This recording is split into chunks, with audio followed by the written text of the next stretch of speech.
Hello everyone, welcome back to my channel learn practice achieve. आज हम यहाँ पे डिस्कस करेंगे क्लास 10 मैथ्स का अरिथमेटिक प्रोग्रेशन का प्रैक्टिस सेशन। ठीक है, प्रैक्टिस सेशन में हम डिस्कस करेंगे इंपॉर्टेंट क्वेश्चंस जो कि board examination point of view से बहुत ज़्यादा इंपॉर्टेंट है और कंटिन्यूसली उस टाइप के क्वेश्चंस पेपर में आ रहे हैं। ठीक है, सबसे पहला पॉइंट ये है कि जो भी हम ये वीडियो में करेंगे आज डिस्कस, आपको सबको पता है कि अरिथमेटिक प्रोग्रेशन क्या है, उसमें कैसा फॉर्मूला यूज़ होता है। ठीक है, लेकिन ये सब जानते हुए भी कुछ क्वेश्चंस ऐसे होते हैं कि वो क्वेश्चन आपको समझ में नहीं आता। ठीक है, तो अगर अरिथमेटिक प्रोग्रेशन का हम सारा चीज़ जानते हैं लेकिन हम अप्लाई उसको नहीं कर पा रहे हैं, तो उसको कैसे करके सॉल्व करेंगे, उसके लिए मैं आपको यहाँ पे कुछ टिप्स और ट्रिक्स भी दूँगी। तो उसके बेसिस पे इसका कुछ भी क्वेश्चंस आए तो आप उसको ईजिली सॉल्व कर सकते हो। समझ में आ गया? प्रैक्टिस सेशन में हम इम्पोर्टेंट क्वेश्चन डिस्कस तो करेंगे ही, लेकिन इस वीडियो में कुछ और भी ऐसे इम्पोर्टेंट चीज़ है जो कि मैं आपको बताऊंगी। ठीक है, सबसे पहले हम जो क्वेश्चन होगा, क्वेश्चन को अच्छी तरह से एनालाइज करेंगे, उसको अंडरस्टैंड करेंगे, उसके जो मेन पार्ट्स है उसको लिखेंगे, उसके बाद जाके हम सॉल्व करना शुरू करेंगे ताकि हमारा कंसेप्ट क्लियर हो जाए कि हमें निकालना क्या है। ठीक है, नॉट ओनली दिस, मैं वीडियो में ऐसे टिप्स और ट्रिक्स आपको बताऊँगी जो कि आपको इंटरेस्ट तो क्रिएट करेगा ही क्वेश्चन को सॉल्व करने के लिए, और आगे जो भी क्वेश्चन आएगा उसको कैसे इजीली आप सॉल्व कर सकते हो उसके लिए भी आप जान सकते हो कि कैसे कैसे कौन कौन सा स्टेप आप यूज़ कर रहे हो, कौन सा ट्रिक यूज़ कर रहे हो और कौन सा फॉर्मूला आप यूज़ कर रहे हो। तो उस टाइम पे आप बोल सकते हो कि ये सारे क्वेश्चंस मुझे आते हैं और मैं कर सकता हूँ, and you will get full marks in this topic AP। ठीक है, so let's start and see what is there inside the video. Okay, question given है, divide 56 in 4 parts in AP such that the ratio of the product of their extreme and product of means is 5:6। तो सबसे पहले तो हम यहाँ पे एक AP formation करेंगे। ठीक है, AP जब बनाएंगे, जो पार्ट्स लेंगे उसको हम 4 पार्ट्स में डिवाइड करेंगे और उसका एडिशन होना चाहिए 56, और जो 4 पार्ट्स होगा उसका जो एक्सट्रीम पार्ट्स होंगे, मतलब बिगनिंग और एंड जो होगा, और जो मीन वाला पार्ट होगा, ठीक है, उनको अगर हम मल्टीप्लाई करते हैं तो उसका रेशियो कितना आना चाहिए, 5:6। तो सबसे पहले हम जनरली जैसे AP फॉर्मेशन करते हैं, AP फाइंड आउट करते हैं। ठीक है, हमने 4 AP ले लिया यहाँ पे। AP का 4 parts A+D, A+2D and A+3D। ठीक है, तो आपको क्या लग रहा है, ये वाला जो AP हमने फॉर्म किया हुआ है उसमें से हम आंसर निकाल सकते हैं? यस और नो? नो। क्यों नो है? क्योंकि यहाँ पे देखो 2 वेरिएबल्स यूज हो रहा है। ठीक है, AB और DB। अगर 2 वेरिएबल है और एक ही आंसर उसमें गिवन है तो उसमें से हम कोई भी वेरिएबल का आंसर फाइंड आउट करना हमारे लिए डिफिकल्ट हो जाएगा। ठीक है, तो ये वाला AP जो है ये तो क्रॉस हो गया, इस फॉर्म में हम AP नहीं लिख सकते to find out the answer for this question. ठीक है, दूसरा ट्राई करते हैं। AP को हम इस वे से भी लिख सकते हैं, A-D, A+D, A+2D। इसमें भी अगर आप देखोगे तो हम यहाँ से D और D को कैंसिल कर सकते हैं, लेकिन फिर भी यहाँ पे एक 2D रह गया।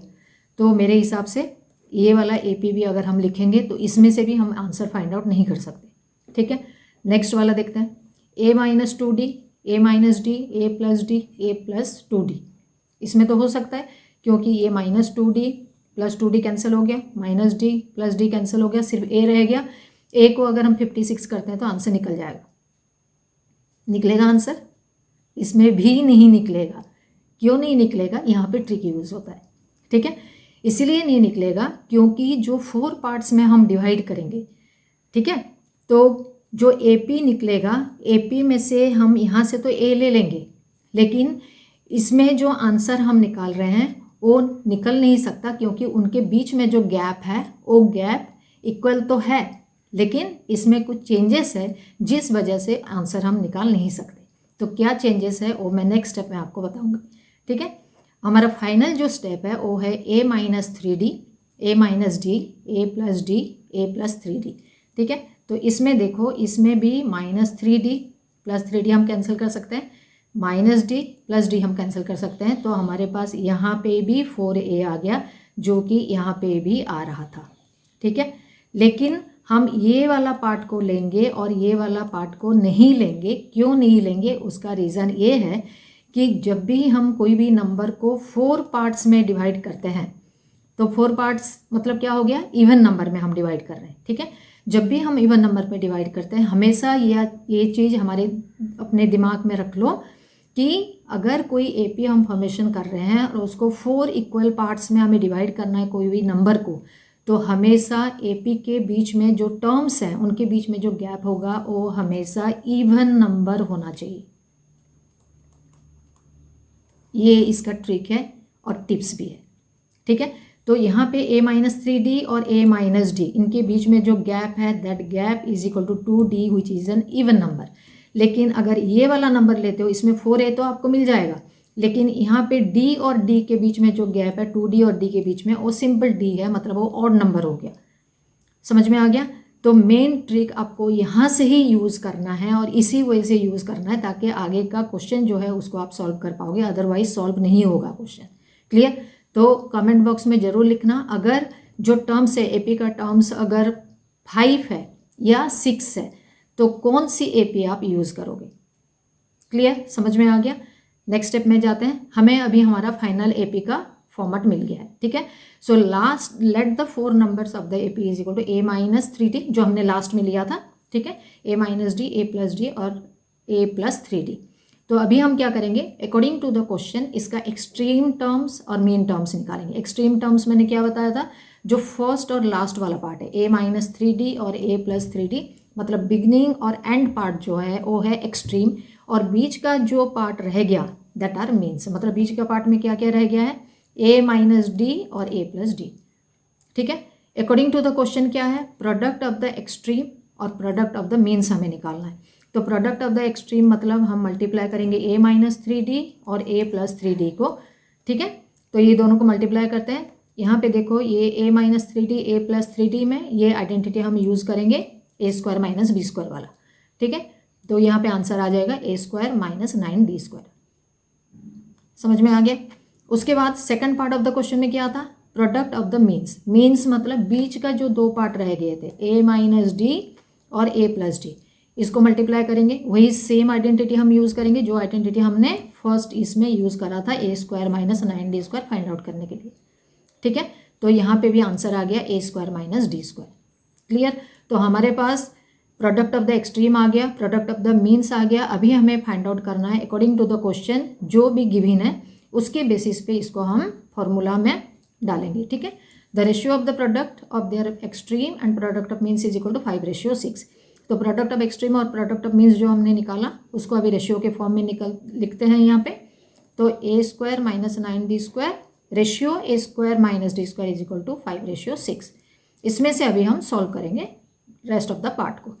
तो इसको अभी हम पहले फ्रैक्शनल फॉर्म में लिख देते हैं। जब फ्रैक्शन में लिखोगे, अभी दोनों साइड क्योंकि फ्रैक्शन आ गया तो यहाँ पे हम करेंगे क्रॉस मल्टीप्लाई,